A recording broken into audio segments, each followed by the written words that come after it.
Praise God. Au mai sauo ile mafutanga.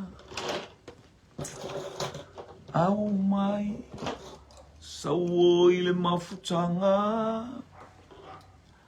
Mafutanga fa'alea nganga.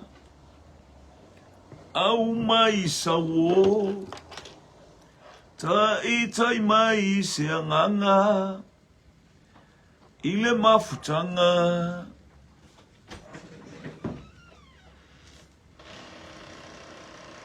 Au mai ile melon kala mai poila makai ko. Au ole omi ele. Praise God. Sauo ile mafutanga.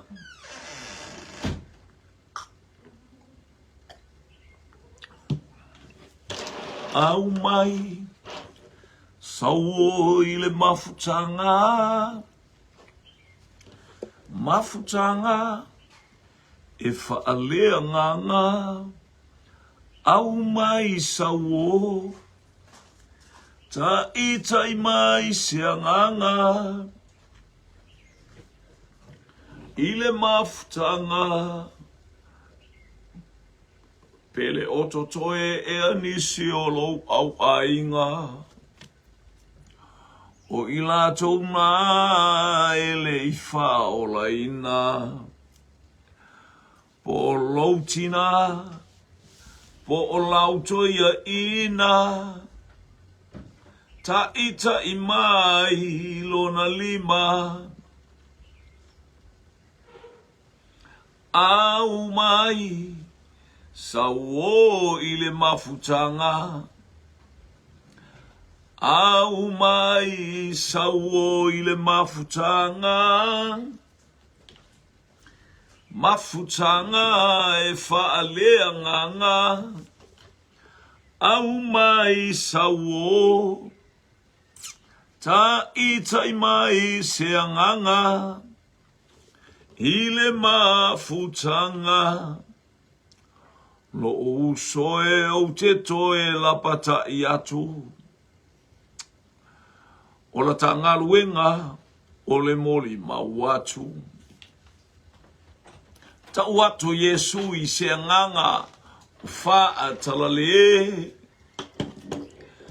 Liu mai leleanga tulona se. Liu mai leleanga mai lo alona se. Au mai sauo ile mafutanga. Au mai sauo ile mafutanga. Mafutanga e fa'alea nganga. Au mai sauo tai mai se nganga. Ile mafutanga fa'ataitele la fatama. Ia lava oe, oro lava vi inga e tu mawatu i hate oe. Half time on leva engo le aso mato mai ia le. Porka la bea. Ai mai no le fasoa le ia le vai enga mai tau mafutanga ia. Ma se vaenga fa'ale nganga. Em fai ona ofi i le mafofau ma le loto o lau whanau. Ia fai lea ma vi inga o lau fio ma tau te ala lofa i hate oe na emua ia lofa mai i hate i mato. Ona o Yesu. Amen. Fatalo fatu Andrew. Revival Andrew. Talo lava. Ia le sungo foi ile ave pasi. Tito. Talo fatito luaiva. Ia le li. Anatongia. Ia. Hallelujah. Teino le molio le amba. Patalofa tu foi anatongia ia. Praise God. Hallelujah. Tele le supole o sawali. Ia leli. Ia na yo tatou ainga ia ufai o na mawatu Louis Robertson. Talofa lava. Ia lau polo kalame i lea wauli. Fai mawai ainga mawai tau maafutanga. Ia mapu ne ai sau beef soup po sau lamb soup na ua lo mai mal combination soup oka. Tua tele al soup le asol nei sol. Ia fa manuia fo ile. Tina fai supo. Ai malole soifua. Ai lau mau ai fa manuianga le atua. Ia fafta yatu fai ona. Hallelujah. Fasoa mai fa manuianga le atua. Ia te tātou whalongongo ai manuia lava Samoa nei o mai anei a uri le manuia lava mea uma. Ia i leanga le leo le atua mo le pa, ia le atua iso se tasi. Hallelujah. Vi ia le li, ia o tātou ia nei le tātou polo kalame. Ai mainu e mamao le ala, ia. Ma ai mai so wava noa, tali sau fisili. Hallelujah. Lua atuai ele mfain whaatali al tātou polo kalame le tuanga tatuai. Ia leo sau male afato soup. Tu so le tamale o macaroni soup. Aleta o le afato soup. Ia tamale tele el molio le avai. Ila uli i Amerika Samoa. Ia po ngatai o nu leo manono. Hallelujah. El pito nu ingwa ia faleu. Ia tele ia tamale afato soup. Ia poni afato soup. Poni manu ai new soup. Ia ole tato urua i fesili. Tato ulua i fisili. Tali le sao po le sise. Na le sao a po le sise te tali ai. Hallelujah. Tali i le sao po le sise. Vi ia le li. Ua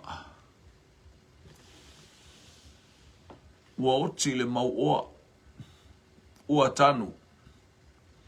Ua alu i se oli. Ua whaataunga aina. Oti le mau oa, ua tanu, ua i se oli, ua whaataunga aina. Sa o PSC, sa o PSC, ni ia le li, o matua mata ita, maita ngata tau mawhaina o le supo. Whaftai mo le teo fungala au, ia whaftai tele lava, ni ia le li.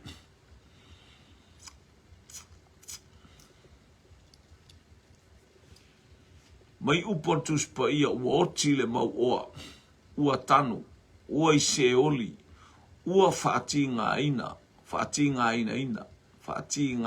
ina, sa o PSC.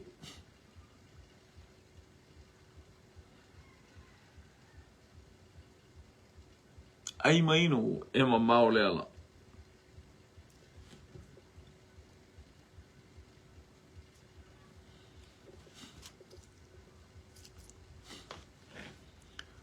Revival Andrew Sao, Anatongia Sao. Se pora poreta, talofa lava. Talofa ile tama o ile uso ya feso. Feso le kovana mai feso kovana mai fa ia tali mai sane ena sao aluea Mackenzie tito luaiva sao tali mai le failaunga mai maleponi sao le lei. Hallelujah.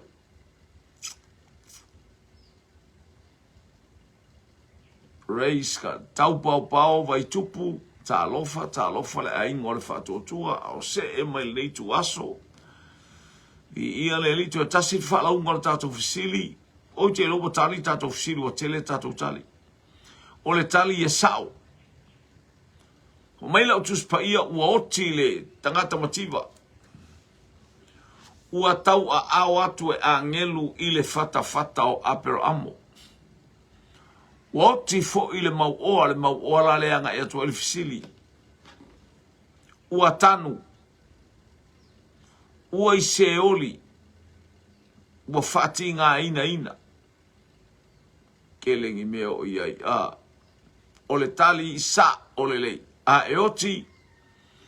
Hallelujah, e oti ata ati e ilo tino ala walo wanganga i se oli pe afai ele oe o tangata o le malo le langi. Ai awhai o le tangata o le malo le langi nana, e o tia e tatia i lunga le parataiso, fo mai Iesu o le aso nei tati whaatasi ai ma oe parataiso, whape nā foi oe, ma nei a vesau pati e vi ai le atua. Hallelujah, hallelujah, praise God. Tato watu pe le fisili lea atu pe i si foi tau lea. Talofa whapawina tani elu le tamalea mai o tara, talofa lava. Lea se vala au ala asalo ia apero amo. O lea se vala au ale mau oa ia la asalo ma apero amo. O lea se vala au ale mau oa ia la asalo ma apero amo. Ya. Tu sa le vala au mai se oli aha. Le angor tangata la le mu mai o le afi. Se fai mai sina upo e mai ta ua po e loina le vala au mai al tamalo lea. Alu e mai stafa ali futalo. Pete alu e mai sta supo ya ana. Fatalo fatu che mai le anga i mai le ia fiaf il ne ia oli. Ia le ali. Praise God. Malo le usu malo fo i ta pena malo fo i le whatotoa wa onga nei whanau ia ele ngata fo i le alfa ingol ti al to ina poniso le whanau anga ia tu inga luenga. Ia le li polo o whaala. Au mai fo i tanga tono le whanawha inga luenga. Ia le li. O le ani upuna vala au mai ai. Le vala au mai se oli, o ani upu na vala au mai ai. Le mau oa ia la salo ma apelo amu. Ana tongia ua fia inu. Whaalongolongo atu ma whaileha. Ia. Manaia whaimata pena nei maota. Ia leli. Ai mainu e mamao le ala tasi le tatou tari wāngai mai. Ua fia inu.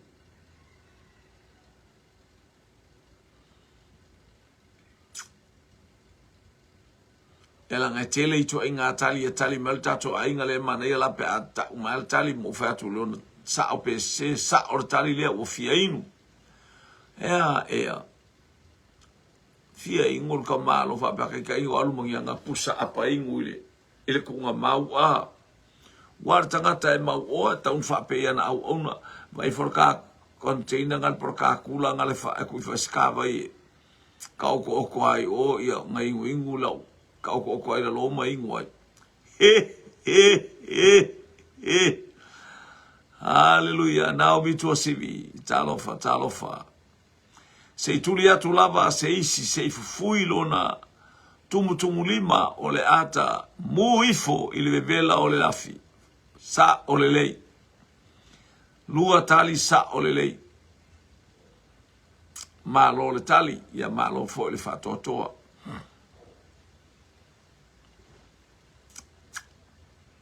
Ai le tangi na tangi le ta malo le umi na tangi. Ai te le maua mea se upse lua pestas. Hallelujah.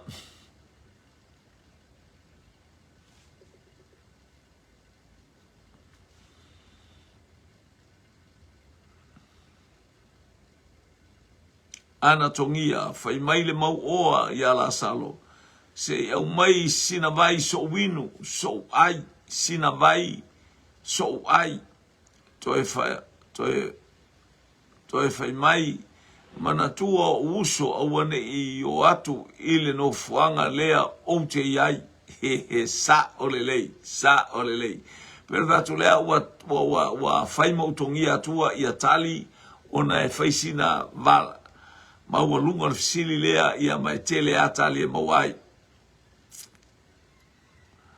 Mi ia leli ai mainu e mamao le ala.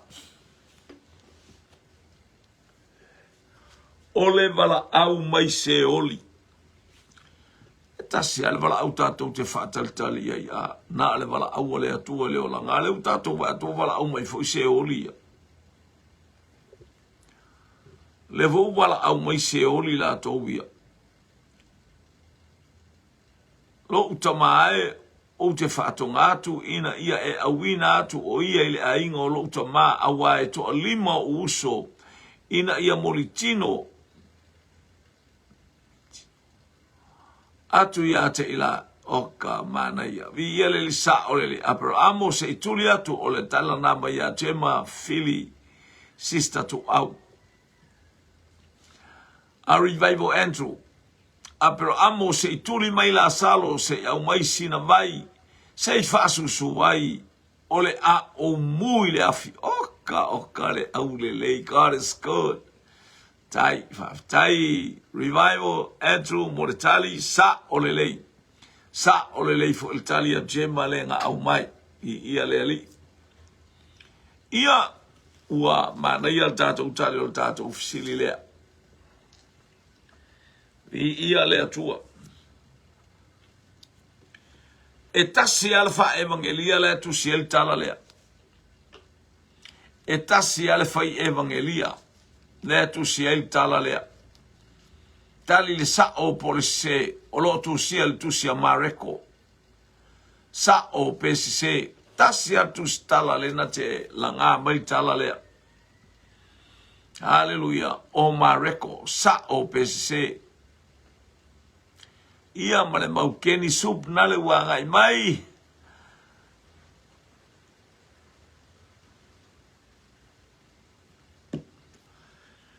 haleluya ia leo fa pe mai Gemma o le luka lo mta pusumo le ono fa pelo sumo fa lo utamai Abrahamo ia elo fa mai e awina mai la salo na te fui le tumutumu o lona tamatama ilima ia fa tai lona winga o le tali o le tali le atu nei praise God o le luka le o tali le luka o le luka ia sa ia le o tali mai fa le luka tali mai Gemma si sei praise God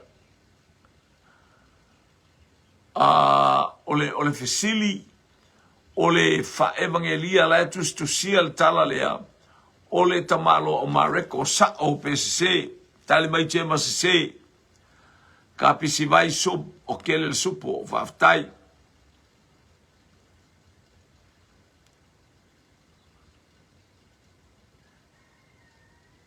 ia le o tali mai talia le mai le tala ya mai tala tangata le vala au mai haleluya stamo ina o la salo o isto ina mau oa ia mai to ina mai marponi ia mai mau oa ia la salo se tuli atu ia Abrahamo se tuli atu la salo se fui lon tamtama ilima i se vai se i fasu su wai lo ta laulo faiva faftai sa olelei nanai fiangainga se ana se revival se hallelujah ua tali le tatou fisili e se e leo le fa evangelia le entusia le tala le mau oa malasalo o le tangata na tusia hallelujah o le tangata tusia o Luka len Luka sumale ono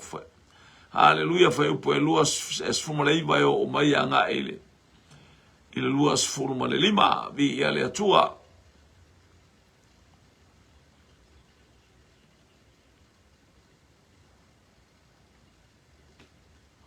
ia o nai mana ia les me fa le tonu Gemma nai manu ia vi ale ali o leisia tato fisili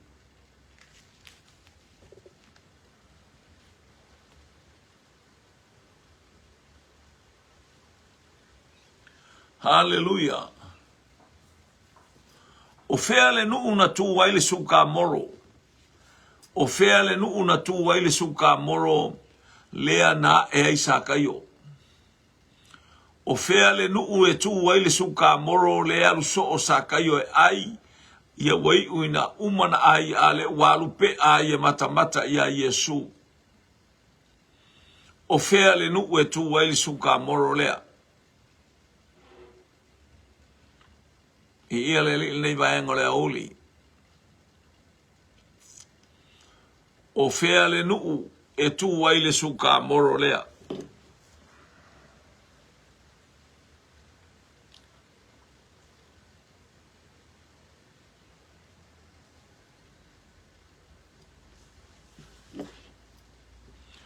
Tali mai chema o Jericho, tali mai ana tongia o Jericho, le teine mai tutuila Amerika Samoa Jericho, le teine mai manukau Jericho, ai mainu, e mamao le ala.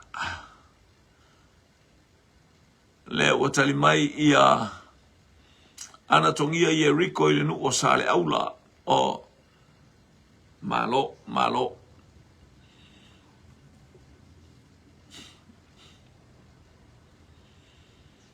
Pele o totoe e anisi o lou au ainga.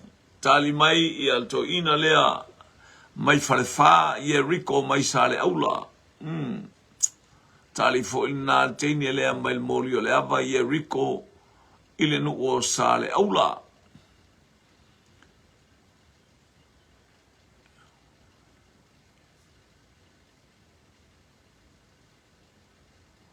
O, ia ele whailo na winga ai fo wala au mai tito e watu la te a ai ina.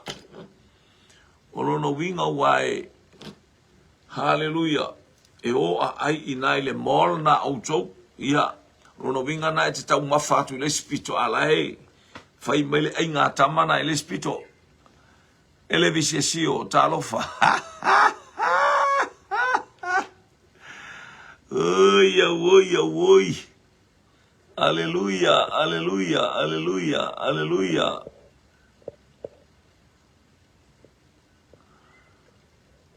O fea e tu wai le la au, le suka moro lea e so o le na e isakai o Marita Crichton. Teini o Hawaii le tinata talo, ia talofa lava o Jericho. Ia ua tali le tato visili. Felepele masoe talofa lava. Le ua tali le tato visili o le la aule o le suka moro. E tu ile nu o Jericho. Ai mainu e mamao le ala. Tali mai stamo na nai. Jericho e tu i fale la tai ia le. Ia nai tau fai meisto ina lan tali. Le wai ana tongia o le molai o tahuhu. Tele ai supo o ona. Ia ea li. Ole. Ia. O leisi a tātou fesili le wanga yatu. O leisi a tātou fesili le uaanga yatu. Hallelujah.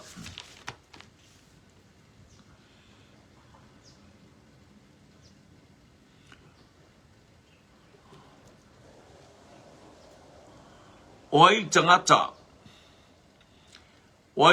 e whatusa i ai le lupe. O le tangata o ai le profeta tāla i e whatusa i ai o hallelujah o le winga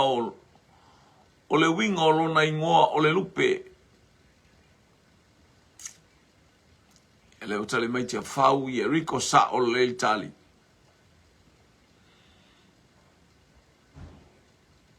Le o tali mai tia whau sa o le tali i e riko.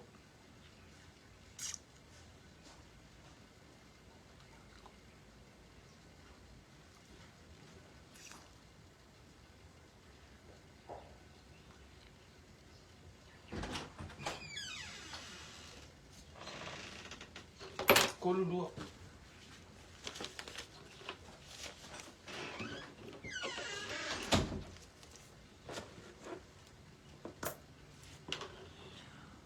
Tali mai jema o Iona mai sili. Naomi tua sili o Iona.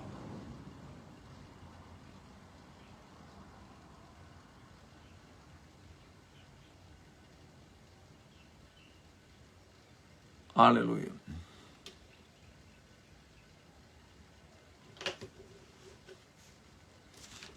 O ai le ingoa le profeta o le winga o lona ingoa, he is a dove, o ia o le lupe.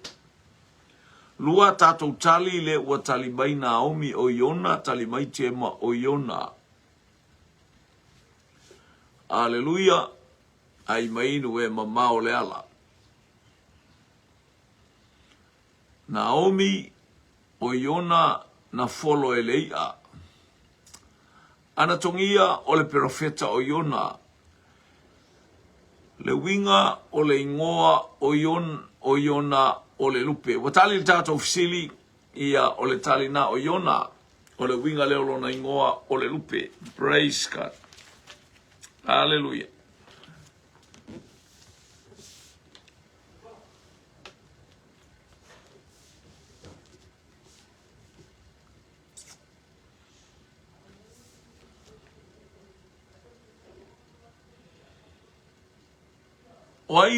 O aile profeta na tilo ile nuu male nofoanga e tumu ivi. Hallelujah. O aile profeta na tilo ile nofoanga e tumu ivi.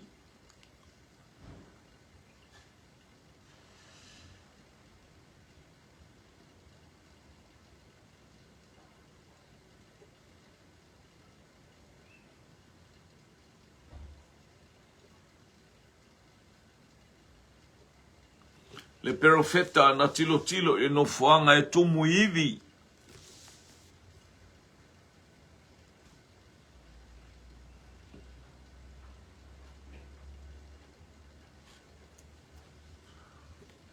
Tali mai Tema Eskielu.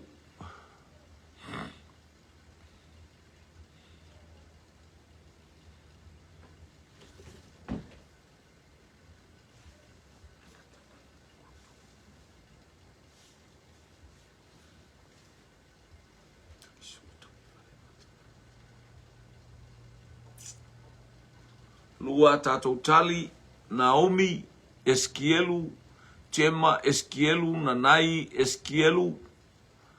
Hallelujah. O aile profeta na tilo ile fanua e tumu ivi. Ana tongia Eskielu, ai mainu e mamao le ala. Hallelujah. Fafta yatu faitautu spaia, fafta yatu foi ngā lue. Ia fai atu foi songa, fafta atu foi fai tatalo, ia vi ia le litali mai Maretta Crichton o Ezekielu.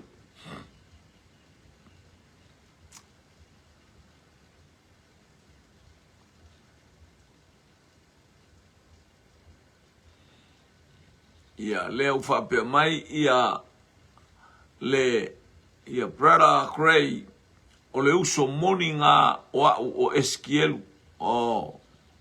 Te lapa i matua o tangata le mwheleti ali. Po ele tangata matua o tangata lea ma asiata. Ua tali le tātou fisili. Ua tali le tātou fisili sa uleola malaulu talofa nanai o Ezekielu. Ana Ezekielu e toru sumarifitu fai upu e fitu. Ua tali le tātou fisili o Ezekielu. Hallelujah, hallelujah. Fele tusi e te maua i elfu ai tau lea. Pule ale oti o ile laulau faiva. Oti ma le ola olo ile pule ale laulau faiva. Fele tusi e te maua ai. Whaftai ana tongia mo le tali ya Ezekielu ia mananai tali ya Ezekielu. Hallelujah, le pule. Hallelujah. Le oti. Ma le ola olo i le laulau faiva. Ea li. Le angali le mea le fasio kangaka le mafo faua li. Fea kole le ki ngoa li.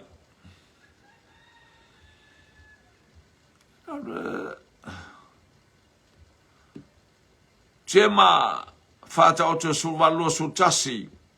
Naomi fata oto sulvalu lo sultasi.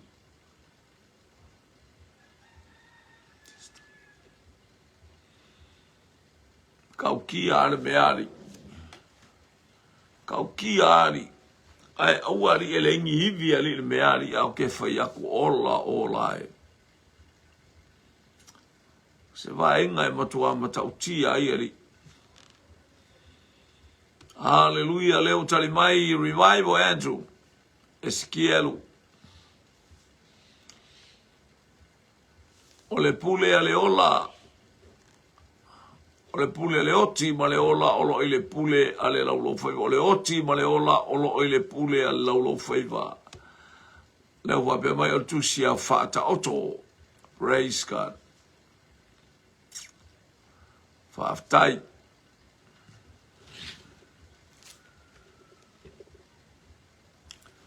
Hallelujah, hallelujah, hallelujah.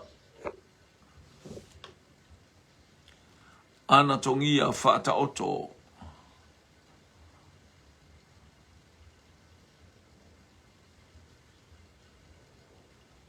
Maretta Crichton fata oto. Ia leu tali mai Mike ile tato tali leu umatu Eskielu ia malo ale kopi. Ana tongia sfumale balu tusia fata oto lo sultasi le fai upu. Maria Antasi kuresa talo fatine mai Hawaii. Ia ua tali le tato fesili fata oto sumal balu fai upu lo sumal fa. Ia okae leu fapia mai ia Naomi oti maleola fata oto sumal balu sumal tasi ua tali le tato fesili. Ia ia leli ona ole tusia fata oto sfulvalu lo sultasi olo tusia I haleluya. Ia le tala lea ile oti maleola ele pule laulo faiva. Ia o fea o mea nei na mua tupu. O fea o mea nei na mua tupu. Hallelujah. O fea o tangata nei na mua faima taitai pe faima tupu. O taitai o se malo. Vi ia le ali praise God. O aina mua faima whamasino ia wha. Toe wha te le atu. O aina mua faima whamasino. O te pora po kitiona. O te pora po kitiona.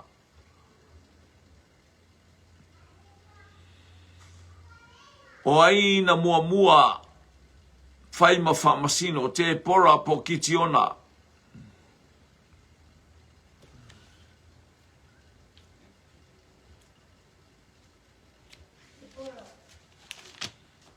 Ia, leo sau tātou tali o te pora. Sau tali mai oilea.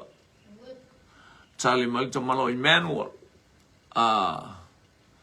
Manuel mana Natali o te pora. Ia chema mua te pora ia ki tiona.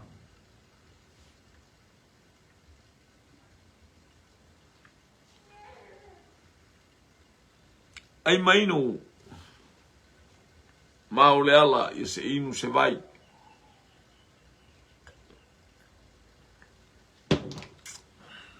Chema mua te pora ia ki tiona. Ana tongia te pora. Sauleola Malawulu te pora. Maretta Crichton te pora. Chema lona fa te pora ai lona lima ki tiona. Mike ki tiona. Ole angelu tau. Malo lava tau fa se. Malo lava le. Baba ai lau api tusia e tangata ia. Tangata ia lepo ila la ofi mai tangata ia. Tau ai maa nei. De wala vesta mai titi o le pongi sal po. ua tali le tātou fisili, ua tali le tātou fisili, leo whapea mai Naomi na mua pora. Mua fai te pora ma whaamasino. Te awa tali mai ai, mali alosa o te pora, whaaftai. Tali le tātou fisili o te pora, o le tamaitai o te pora na mua fai ma whaamasino. Ia a le whaamasino lona wha te pora, whaamasino lona lima, le tama o Kitiona.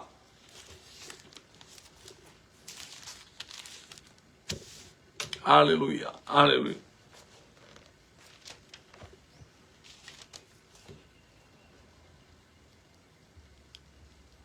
Praise God.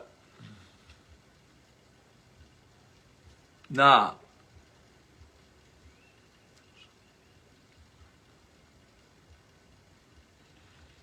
ia lea wanga yatu tātou fisilia soai. Hallelujah.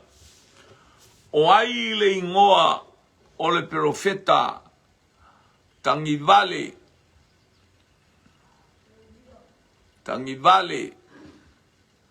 profeta Tangivale, Matananana, Tangisoo. Hallelujah.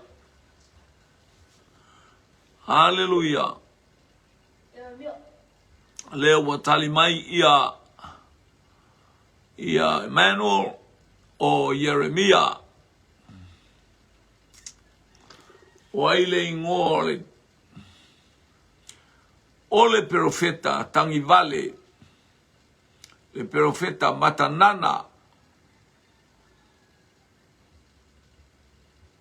Naomi, Jeremia, Jema, Jeremia,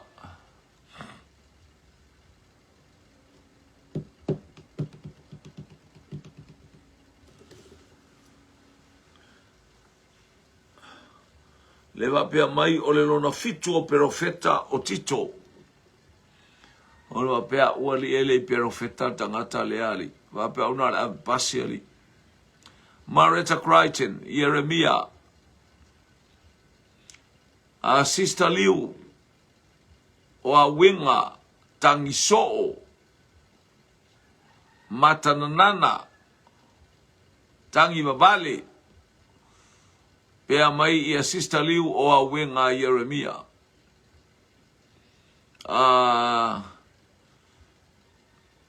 Tamale Vaingalu Jeremia. Ia teine o le telefoni o le vainuu o Jeremia mai manono masale aula. Sauleola. Hallelujah, maletali Jeremia. Ua tali le tātou fesili o le profeta Matananana ma le Tangisoo o Tangivavale. Tamaloa ina ua vaai ua whaataunuina e le atua na folafolanga ua whaata o le mafuaanga le o le tangi o Jeremia. Na Jeremia whaatonu le nuu maalu ame le whiaua le atua i le nuu. Aele ai e whai ale mea loto i eile nuu. Whai ale mea lātou teiloa. Mali rosa Jeremia pei o se tamaititi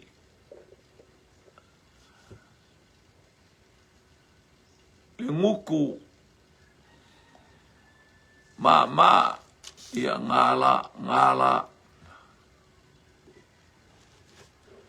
ia le nala watangi a Jeremia ona o le whalongo le no ualofa a Jeremia o matua i matuituia lona loto tuia lona loto pe ama ai atu i le nuu ma le mea ua o i ate i lato i ia le ali i ia le atua. Praise God.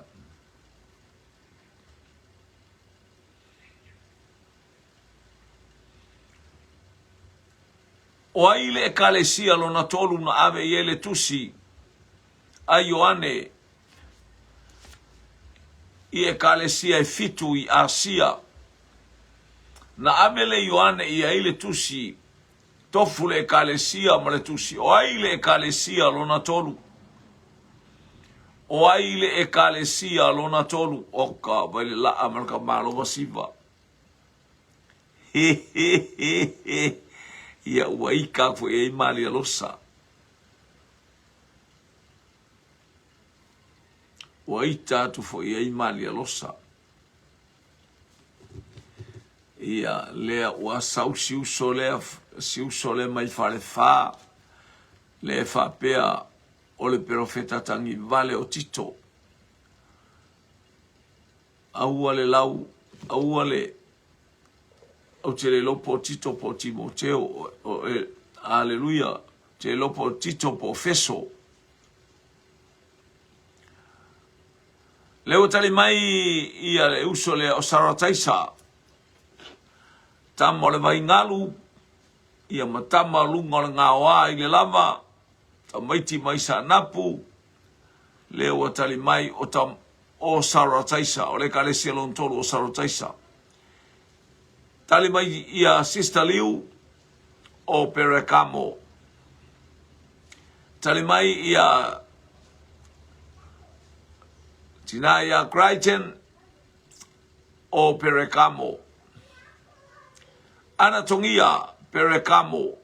Ai mainu e mamao le ala.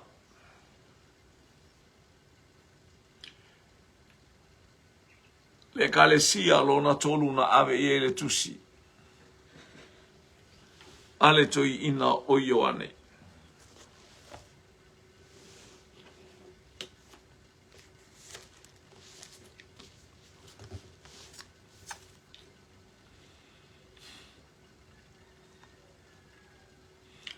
Tali mai mali losa ole ekalesia i Perekamo. Anatongia Perekamo. Ai mainu e mamao le ala.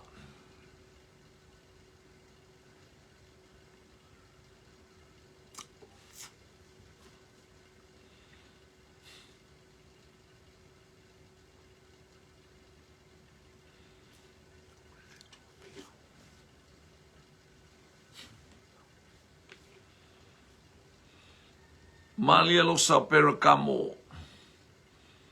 Mike Perekamo i falefa ua tali le tato ofisili. Ole ekalesia i Perekamo ole ekalesia lona tolu lea na ave ia ile tusi. Na ave ia ile tusi. Ia leli.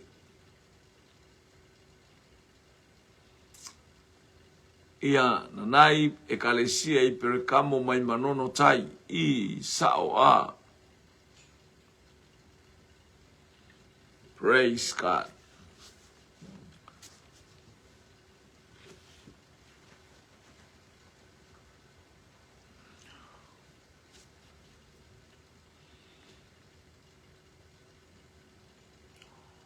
O Apollo, watali tato fisili ia na wei o Perekamo. O Apollo, hallelujah.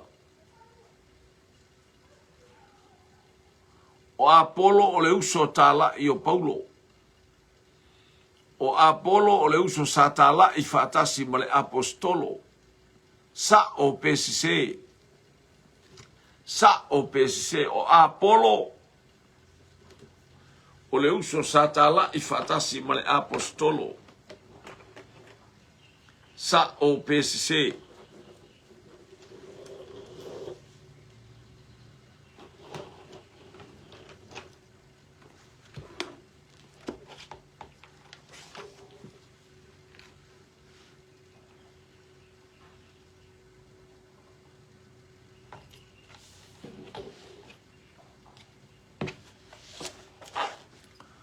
Tali le sa o PCC, tali mai Mike CC.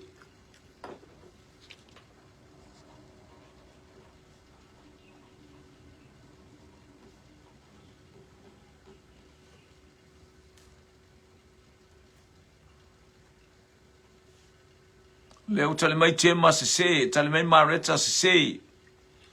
O Apollo sa tala i male apostolo sa o PCC.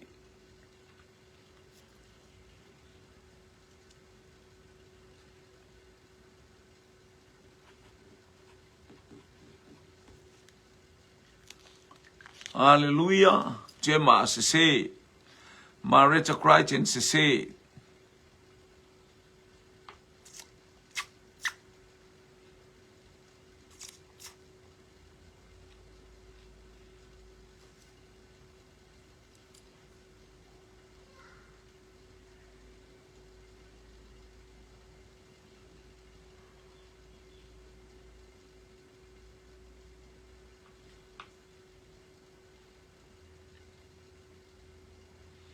Leo tale mai feso se ana tongia se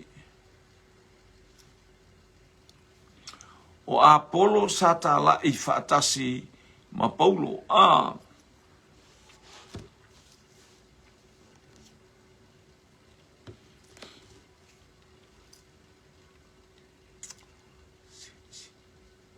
ana tongia se Sauleone se ia lelei wa tali tato fisili ia ua se le tali se ele tala I ma Paulo le tali le au mai I ma taule fo io le ta ue Paulo o ue toto Apolo fasusu alo o le tala no mai Paulo ia la ngā luenga I fai ma Apolo lo na winga o le I tangata le Apolo ma taulian tala I Apolo fetau I ma Paulo ma Paulo I Efeso tangole o Paulo sent le tusia ngai haleluya ile o le tali o le fisili sao sa tala I Paulo ma Apolo le ma fuai le upo Apolo haleluya ua fele ea keriso o ue toto Apolo fasosu o kefae se fo ila na ngaruenga la fai o le fale tasi la fai ele ngaruenga o le fale tasi la fai ele ngaruenga sa tala I fatasi Paulo ma o Paulo na sendinga Apolo alu I Koronito na laina o Apolo I Koronito mataulia la o Koronito le fai le ape o atuloa fa maiso Paulo fa maiso Apolo fa maiso Kefa haleluya ia le fai mai ai le ai o le manga luenga o ue toto fa su Apolo ai ale ai le atua ale mai le atua le ia masisio ma ua sao a fai le malosio ma ua ele ise me sao ia le atua o lona winga o Paulo satala I ma Apolo ia le ali o le talisa o le na o le tato ofisili o Paulo satala I ma Apolo o le mafuanga na o le mention o le ingoa o Apolo o aina le tangata o Kefa o ai le tangata o Kefa o ai Kefa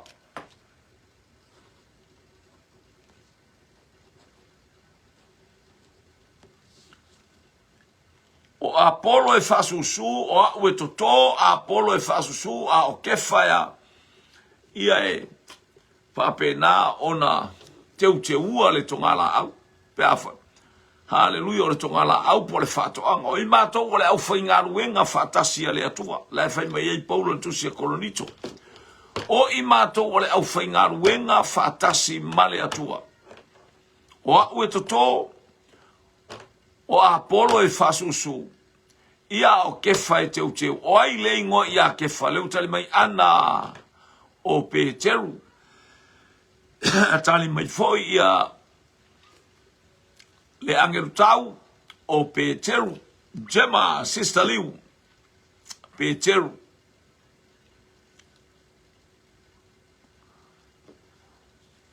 tolu o tatou tali wa iai ia le tamo le vaingalu po le tama aleluya tamo le valelo sami o Peteru mai vaingalu ia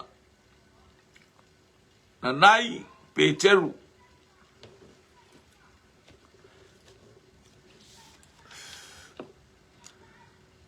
sabali salu talofa Mareta taulolo talofa malo le soifua ia wa maini Australia ia alofa anga le vai nei uli o te no ala atars fulu ia te outou i Australia pe sa ola wa ai le la atars fulu ia le usau Mareta Crichton aleluia maletali o kefa o Peterualea mi ia leli ia ua tali le tātou fesili o kefa o Peteru.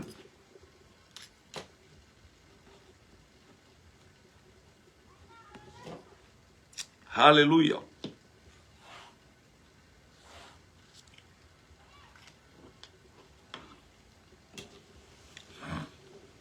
Ia o sia tātou fesili lea e sui fo ilau whaalonga le fesili. Ua ame o tātou fesili lea, ua ame Paulo i lunga o le olo. Ua ame Paulo i lunga o le olo. Ua toso i lunga e taitai o le tose lau Paulo. Ua langa mai i Yerusalema.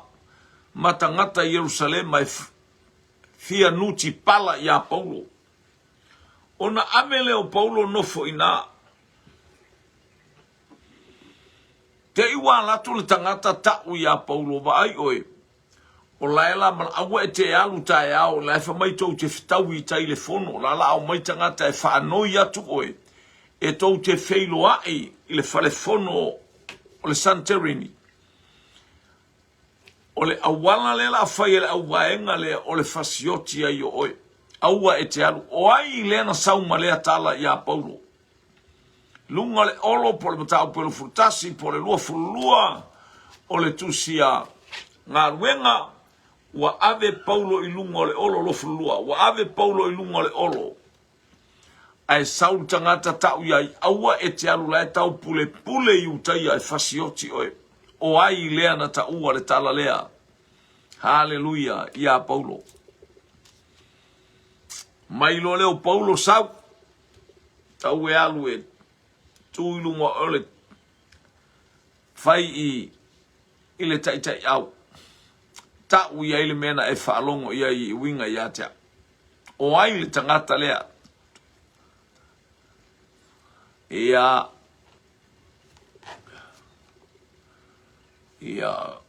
praise God. There wa iwa lima sumartolu i tonu o leo whaasola iwa lima sumartolu i tonu Australia. Ia whaftai alofa tele atu si o tato utama. Hallelujah. Ia langa tfo leo le sunga i le whai lau tusi ai maise oe le whale tua. Alofa atu fo ia Amelia le tau whai ngā malanga. Ia angale le iatu le atua ma ia maupea le angale le o le li iwa toi fo steimi to tai au. Ia tatou whailoa i fo i le i steimi o ilumatu i le angale le sili o lo tatou tapa au o i le langi. O lo o tatalo o tupea mo o tau whaaftai whaasoa mi ia le li. Ia lea o le taimina i tonu o New Zealand tasi le tu lale uto e wawei tatou a sutasi minuti e 5 i tonu o New Zealand. Hallelujah. Taimina i Amerika o le po tale 5 po le whaasolo le whavi ia lea tua. Hallelujah. O aina taua ia Paulo. O lae lama mai ia e tangata i utai aile. O mai tangata i utai e whanoi ia. A o le mena lato te loto ia fasioti ia. O ai lena na sauma le tala lea. I ia le li. Na sauma le tala le taitai o le tos. Sau e tau ia Paulo. E mai Paulo alula e tau le taitai la le tala tonu a lewa e whai mai. Ameni. I ia le li.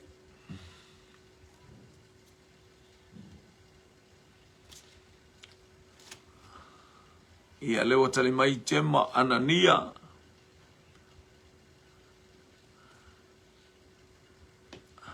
O ai lea na taua. Praise God. Hallelujah. So se mea e te alu ia lofangia o e lea tua. Tusi le 5 o lea tua ia te oe le se 5 palapala na te whaasala ia te oe. Hallelujah.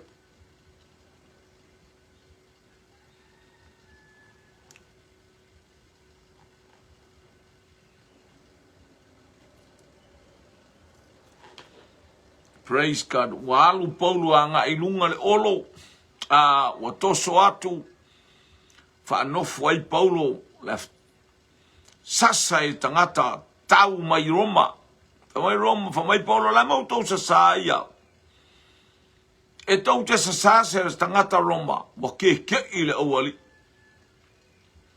Sa ule ola malaulu ta. Ele o Anania. Ole mata upuna e lo sultasi luas fulmalua tusia.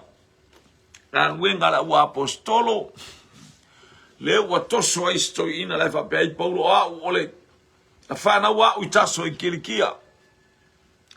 Fa solo atu ala mta upuna e luas fulmalua se ia fa solo atu. Hallelujah, na ta umai ai. Dia watu ole tangata ta'u ya Paulo. Hallelujah. Olo lama oe. E tangata yutai e fasioti. Aua e te alu le fono tanga le la talo mai e ke lako ai la ua mai fai le to selau. E avatu oe. O la ese e o la tau tal noa fai le tau tala e wha masino i ate oe. Ai le ai o le awala o laua umana fai le tau tonga a istangata. O le awala le fasioti ai oe. Mai Paulo wale lei. O ai le tangata lea na alu tau ia Paulo le wha upunga lea. Ai mainu ina ua tale i tu lae tasi. Ia patatale atu pepe i eise tali e. Hallelujah. Leo tele tali e tali mai e ia Anania.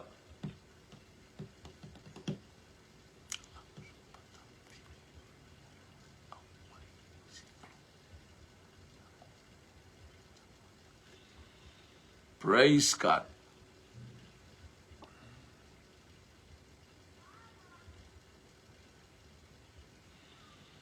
Ia o ai le tangata lea o le fisili na le fia o ai le tangata lea na alu ta'u ia Paulo aua ne i alu aua ne i alu le fono lea sauni ai tangata i utai e fasioti ia aua umantau i ele atua Paulo o lau moli maule na e moli mauai o watau i ele angelu o lau moli mauna e moli maua ia i utai ia e winga ia Yesu Keriso o lau moli mau fo ile te moli maua i Roma.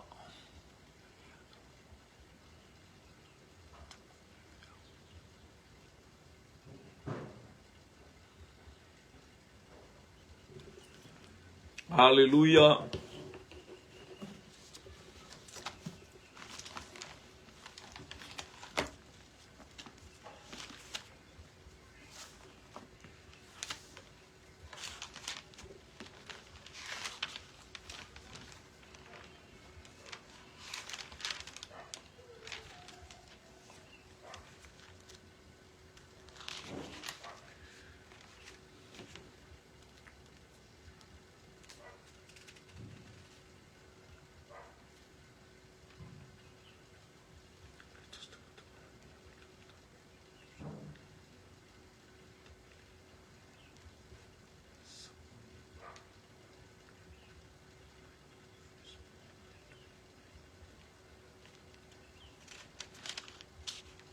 Praise God. Hallelujah.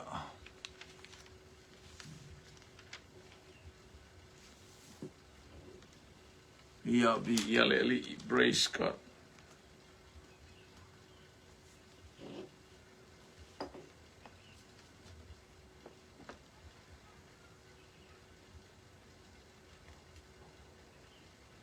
Ia e te whaitau ina losu lua, losu tasi, losu tolu e te mauai. Ole tangata lea sa utau ia Paulo. Ole tama le tua fine o Paulo. Ole tama le tua fine o Paulo.